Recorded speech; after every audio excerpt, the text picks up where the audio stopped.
पत्रकारिता एक पेशा है या मिशन? मौजूदा दौर में अलग अलग लोगों के लिए इसकी परिभाषाएं अलग अलग होंगी। सोशल मीडिया के इस दौर में पेशा और मिशन पर बेहद बारीक लकीर मात्र का फासला रह गया है। ऐसे दौर में छत्तीसगढ़ के बीहड़ नक्सली इलाके से एक युवा पत्रकार अचानक देश भर में चर्चा का विषय बन जाता है। बस्तर जंक्शन नाम से सोशल मीडिया प्लेटफॉर्म पर बस्तर की उस आवाज़ को उठाता है जो राजनीति, नौकरशाही, विकास और पूंजीवाद के पैरों तले दबते चली आ रही हैं। इसका खामियाजा उसे अपनी जान देकर गंवानी पड़ी। आपने ठीक समझा, हम बात कर रहे हैं बस्तर के बीजापुर से आने वाले युवा पत्रकार मुकेश चंद्राकर की, जो अब इस दुनिया में नहीं है। उसका शरीर पंचतत्व में विलीन हो गया है। आज बात मुकेश और मुकेश के बहाने बस्तर इलाके में पत्रकारिता की उस चुनौती की जिसमें पल पल में जान भी गंवानी पड़ सकती है। नमस्कार, मैं हूं नवीन और आप देख रहे हैं न्यूज़ 36।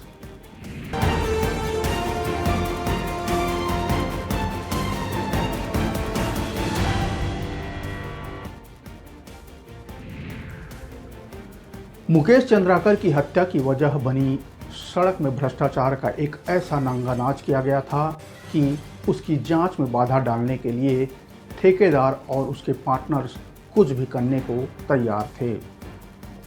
बीजापुर जिले के गंगालूर से नेलसनार गांव तक सड़क निर्माण के लिए एक टेंडर जारी हुआ। लोक निर्माण विभाग ने किस्तों में इस एक सड़क के लिए एक ही ठेकेदार के साथ कुल 16 अनुबंध किए। इस 16 अनुबंधों की कुल लागत 56 करोड़ रुपए थी, लेकिन बाद में अफसरों और संभवतः नेताओं के संरक्षण में ठेकेदार ने उसकी लागत 112 करोड़ रुपए तक बढ़वा ली, यानी जस्ट डबल करवा ली। भ्रष्ट अफसरों, ठेकेदारों और नेताओं की तिकड़ी ने यहाँ कागजों पर ही काम दिखाकर सैकड़ों करोड़ रुपए डका लिए।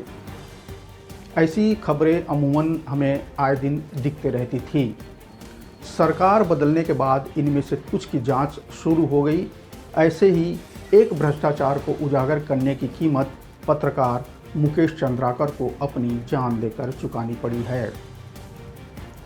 बस्तर संभाग के बीजापुर में पत्रकार मुकेश चंद्राकर हत्याकांड से पूरा प्रदेश क्या, देश तक हिल गया। बड़े बड़े नेताओं ने इस पर खूब ट्वीट किए। प्रदेश भर के पत्रकार संगठन मुकेश को न्याय दिलाने के लिए सड़कों पर उतर आए। मुकेश का शव उसके चचेरे भाई ठेकेदार सुरेश चंद्राकर के फार्म हाउस के सेप्टिक टैंक में से बरामद किया गया। क्या आपको लगता है कि स्थानीय नेताओं की जानकारी में आए बिना इतना बड़ा झोलझाल हो गया होगा? किसी सड़क की लागत 56 करोड़ रुपए से 112 करोड़ रुपए तक बढ़ा दी जाए, यह सर पर किसी बड़े हाथ के बिना तो संभव बिल्कुल नहीं हो सकता। उस पर तुर्रा यह है कि सड़क पहली ही बारिश में लगभग गायब हो गई। इसका मतलब यह हुआ कि इस मामले में कम से कम 100 करोड़ रुपए से ज़्यादा का बंदरबाट हुआ है। यह पूरा मामला साल 2024 के शुरुआती दिनों का है, क्योंकि सड़क भी मई-जून 2024 में बनकर तैयार दिखा दी गई। विभाग से 112 करोड़ रुपए का भुगतान भी हो गया। इसी भ्रष्टाचार को उजागर किया पत्रकार मुकेश चंद्राकर ने। इसी बीच दिसंबर में प्रदेश की सत्ता बदल गई। नई सरकार तक जब ये बात पहुंची तो जांच बिठा दी गई। यही खुलासा और जांच पत्रकार मुकेश चंद्राकर की हत्या की प्रमुख वजह बनी। बस्तर में नक्सल भय के नाम पर वैसे ही ठेके की दरें काफ़ी ज़्यादा होती हैं। वही सुना तो यह भी जाता है कि अब भी कहीं न कहीं एक बड़ा हिस्सा नक्सलियों तक पहुंच रहा है। वहीं कई मामलों में यह भी देखा गया है कि काम कहां तक पहुंचा, किस क्वालिटी से काम हो रहा है, यह बस्तर में ठेकेदार को भुगतान के लिए कोई मान्य शर्तें नहीं रह जाती। बस इसी रवैये को बदलना बेहद ज़रूरी है, खासकर माओवादी बाहुल्य बस्तर इलाके में। अब यहाँ पर जिस आरोपी ठेकेदार की बात हो रही है, आइए उसके बारे में भी कुछ जान समझ लेते हैं। सुरेश चंद्राकर बासागुड़ा इलाके का रहने वाला है। इनका परिवार सलवा जुड़ूम के समय से विस्थापित हुआ था। तब सुरेश एक पुलिस अधिकारी के घर कुक की नौकरी करता था, जिसके बाद एसपीओ यानी स्पेशल पुलिस ऑफिसर की सरकारी नौकरी मिली थी। 1.5 दशक पहले तक आरोपी सुरेश चंद्राकर मामूली व्यक्ति था। जीवन यापन के लिए उसने एसपीओ यानी स्पेशल पुलिस अधिकारी की नौकरी ज्वाइन की थी। 2005 में जब छत्तीसगढ़ में नक्सलियों का तांडव चरम पर था, तब सरकार ने बस्तर के सघन इलाकों की जानकारी रखने वाले युवाओं को एसपीओ बनाया था और उन्हें 10,000 रुपये महीना मानदेय दिया जाता था। इसमें खास तौर से उन्हें सेलेक्ट किया जाता था जिनका नक्सलियों से पुराना कनेक्शन रहा हो, ताकि पुलिस को माओवादियों की जानकारी मिल सके। मगर एसपीओ रहने के दौरान सुरेश चंद्राकर ने बीजापुर में ऐसा नेटवर्क तैयार कर लिया कि नौकरी छोड़कर ठेकेदारी करने लगा और देखते ही देखते करोड़ों में खेलने लगा। 5 साल में ही उसने अपने आप को इतना मजबूत कर लिया कि हेलीकॉप्टर से अपनी पत्नी को विवाह कर लाया था। तब यह खबर सुर्खियां भी बनी थी। सुरेश को बस्तर में करोड़ों के सड़क निर्माण के काम मिलने लगे। सुरेश यानी उसका चचेरा भाई पत्रकार मुकेश चंद्राकर से खबर को लेकर उसका विवाद हुआ। वह भी सड़क निर्माण का ही मामला था, जिसमें बिना काम किए ही पीडब्ल्यूडी के अधिकारियों ने सुरेश को पेमेंट कर दी थी। बताते हैं कि किन्हीं मसलों पर दोनों में दरारें आईं और मुकेश ने किसी न्यूज़ चैनल में उस खबर को चलवा दिया और मामला यहीं से धीरे धीरे बिगड़ता चला गया। 1 जनवरी शाम 7 बजे, ये वो तारीख और वक्त है जब बीजापुर के पत्रकार मुकेश चंद्राकर का मर्डर हुआ। हत्यारों ने पहले डिनर पर बुलाया, खाना खिलाकर जमकर पीटा। जब मुकेश अधमरा हो गया तो उसका गला घोंटा, फिर धारदार हथियार से सिर पर वार कर दी, जिससे 2.5 इंच का घाव हो गया। 29-30 दिसंबर को घर पर ही मुकेश की हत्या की साजिश रची गई थी। दिनेश, रितेश और सुरेश चंद्राकर तीनों मुकेश के चचेरे भाई हैं। रितेश सबसे करीबी दोस्तों में था। मुकेश के साथ रितेश ने पढ़ाई की थी। इनके बीच रिश्ता काफ़ी गहरा था। दोनों कपड़े तक शेयर करते थे। सप्ताह भर पहले मुकेश ने अपने रायपुर के साथी के साथ सड़क में भ्रष्टाचार की खबर बनाई। सुरेश उसी सड़क का ठेकेदार था। वह इस खबर के चलते काफ़ी खफा था। सड़क की लागत 120 करोड़ रुपए थी। सड़क की हालत बेहद ख़राब थी, लेकिन लीपापोती कर सुरेश को करोड़ों रुपए का मुनाफा हो रहा था। खबर लगने के बाद से सरकार ने सड़क निर्माण में लापरवाही को लेकर जांच कमेटी बना दी, जिससे सुरेश को गड़बड़ी का खुलासा और भारी भरकम नुकसान का डर बैठ गया। सुरेश को आभास हो गया था कि उसे अब मुनाफे की जगह नुकसान होने वाला है। इसके बाद सुरेश ने मुकेश को मारने की साजिश रची। मुकेश और रितेश की बातें होती थी। इन दोनों को बीच रिश्ते अच्छे थे, इसलिए साजिश के तहत रितेश को मुकेश को घर बुलाने के लिए कहा गया। उन्हें पता था कि रितेश बुलाएगा तो मुकेश जरूर आएगा। पहले 31 तारीख को मुकेश को बुलाया गया था, यानी 31 दिसंबर को, लेकिन किसी काम में फंसे होने के कारण मुकेश उस दिन आने से मना कर दिया। मुकेश जब 21 तारीख को नहीं आया तो उसे बार बार फ़ोन कर 1 जनवरी की शाम सुरेश के बैडमिंटन कोर्ट परिसर में बुलाया गया। मुकेश आने के लिए तैयार हो गया। वहीं किसी को शक न हो इसलिए सुरेश और दिनेश दोनों भाई उस दिन जगदलपुर चले गए थे, जिसके बाद मुकेश को खाना खाने के लिए बैठाया गया। इस बीच मौका पाकर रितेश ने सुपरवाइजर महेंद्र राम टेके के साथ मिलकर मुकेश की पहले जमकर पिटाई की, फिर सर पर लोहे से किसी धारदार हथियार से वार किया, जिससे मुकेश के माथे पर गहरा घाव हो गया। वारदात के बाद दोनों आरोपियों ने शव को छिपाने के लिए सेप्टिक टैंक में उसे डाल दिया। इसके बाद ये दोनों रितेश और महेंद्र जगदलपुर के बोदरी गांव में जाकर छिप गए थे। इन्होंने अपने भाई सुरेश और दिनेश को हत्या की जानकारी दी।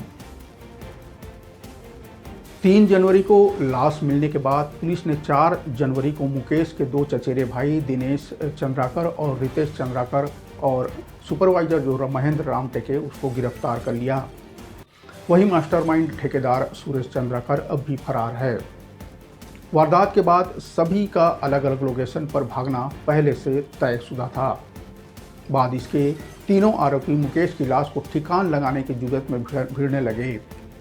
एक बारगी तो वो इस पर भी राजी हो गए थे कि लाश को दूर जंगल में फेंककर हत्या का पूरा ठिकाना नक्सलियों पर सर थोप दिया जाए, पर आसपास इलाकों में लोगों की मौजूदगी उन्हें ऐसा नहीं करने दी और बैडमिंटन कोर्ट में ही बने सेप्टिक टैंक में लाश को डालने में तीनों आरोपी राजी हो गए और उन्होंने ऐसा किया भी। बाद इसके दूसरे दिन पूरे सेप्टिक टैंक को प्लास्टर कर पूरी तरीके से पैक कर दिया गया, जिसे मुख्य आरोपी बताया जा रहा है, यानी सुरेश चंद्राकर 14 साल में ही बस्तर का इतना बड़ा आसामी बन गया था कि उसे अपने चचेरे भाई की हत्या कराने में भी गुरेज नहीं हुई। हालांकि अभी ये आरोप की शक्ल में ही है, आखिर उसके फार्म हाउस में ही हत्या हुई है और मुख्य आरोपी ने भी सुरेश का नाम लिया है। यहाँ बीच में आपको यह बताना भी जरूरी है कि इससे पहले भी मुकेश चंद्राकर को कांग्रेस विधायक विक्रम मंडावी के खबरों को लेकर उन्हें बीजापुर प्रेस क्लब से बहिष्कार करने के लिए प्रॉपर कांग्रेस ने पत्र जारी किए थे। खैर, नक्सल प्रभावित बस्तर संभाग के विकास के लिए हर साल करोड़ों रुपए सालों से खर्च होते आ रहे हैं। प्रदेश के अन्य क्षेत्रों की अपेक्षा वहां टेंडर न केवल ज़्यादा रहता है बल्कि काम करने वाले ठेकेदारों को कई तरह की सुविधा और राहत भी मिलती है। ऐसे में कई बार आधे अधूरे काम के बावजूद भुगतान पूरा हो जाता है। कई ऐसे मामले भी आए जहां काम हुआ ही नहीं और भुगतान पूरा का पूरा कर दिया गया। दिसंबर में हुए विधानसभा सत्र के दौरान दंतेवाड़ा डीएमएफ मद से बने एक सड़क का मामला उठा था। मंत्री विजय शर्मा ने इस मामले में अफसरों को निलंबित करने और ठेकेदार पर कार्रवाई करने की घोषणा सदन में की थी। इस मामले में सड़क बनाने वाला कांग्रेस का नेता था। पत्रकार चंद्राकर की हत्या में आरोपी बनाए गए सुरेश चंद्राकर को लेकर भाजपा ने दावा किया है कि वह कांग्रेस का बड़ा नेता है। भाजपा ने चंद्राकर की प्रदेश कांग्रेस अध्यक्ष समेत नेताओं के साथ फोटो भी जारी की है। हालांकि कांग्रेस इन आरोपों से इनकार कर रही है। पत्रकार मुकेश चंद्राकर की हत्या करवाने वालों के साथ सोशल मीडिया पर भाजपा कांग्रेस आपस में खेल रही है। सच्चाई यह है कि सड़क निर्माण से जुड़े भ्रष्टाचार को उजागर करने की कीमत मुकेश चंद्राकर ने जान देकर चुकाई है। ठेकेदार जो इन 2 तस्वीरों में आपको दिखाई दे रहा है, इनमें से एक में वह प्रदेश कांग्रेस अध्यक्ष दीपक बैद के साथ गुलदस्ता लेकर खड़ा है, तो दूसरी तस्वीर में हत्यारा ठेकेदार सुरेश चंद्राकर भाजपा के बीजापुर के बड़े नेता जी वेंकट के साथ दिख रहा है। यह तो तय है कि ये दोनों तस्वीरें उसकी हैसियत बता रही हैं। कांग्रेस और भाजपा दोनों के साथ फील गुड करता आरोपी पत्रकार की हत्या क्यों करता है, यह बड़ा सवाल है। भाजपा का आईटी सेल कांग्रेस के साथ जुड़े लोगों की तस्वीरें पेश कर रहा है और कांग्रेस का आईटी सेल भाजपा नेताओं से रिश्तों को बताकर खुद को साफ पाक बता रहा है, जबकि सच्चाई बिल्कुल इसके उलट है। मामला माओवादी प्रभावित इलाके में हो रहे भ्रष्टाचार और उसे दिए जा रहे राजनीतिक और प्रशासनिक संरक्षण का है। यह समझना होगा कि लूट के हिस्सेदार कभी नहीं चाहते कि लूट की सच्चाई बाहर आए।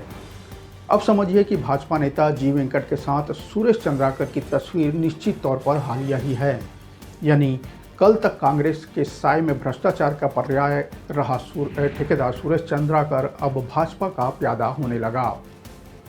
यही वजह दिख रही है कि मौजूदा सिस्टम में वह उसी तरह पर प्रभावी हो चुका है जैसा वो पुराने या पिछले सिस्टम में था। हालांकि मामले को लेकर सीएम विष्णुदेव साय से लेकर डिप्टी सीएम तक दोषियों पर कठोर कार्रवाई करते हुए किसी कीमत पर नहीं छोड़े जाने का आश्वासन दे रहे हैं। दोषियों के अवैध कब्जों पर बुलडोजर चल रहा है इधर बस्तर आईजी सुंदर राजपी के नेतृत्व में एक 11 सदस्यीय एसआईटी यानी विशेष जांच दल का गठन भी कर दिया गया है, जो मामले की विवेचना साइंटिफिक और तकनीकी साक्ष्यों के आधार पर करेगा। हो सकता है जब तक आप इस खबर को देख रहे हो मुकेश की चिता की आग बुझ गई हो, पर भ्रष्टाचार मसले और पत्रकारों की सुरक्षा के मुद्दों पर प्रदेश के तमाम पत्रकार अंदर ही अंदर अभी भी भभक रहे हैं। आज बस इतना ही। नमस्कार, राम राम, जोहार।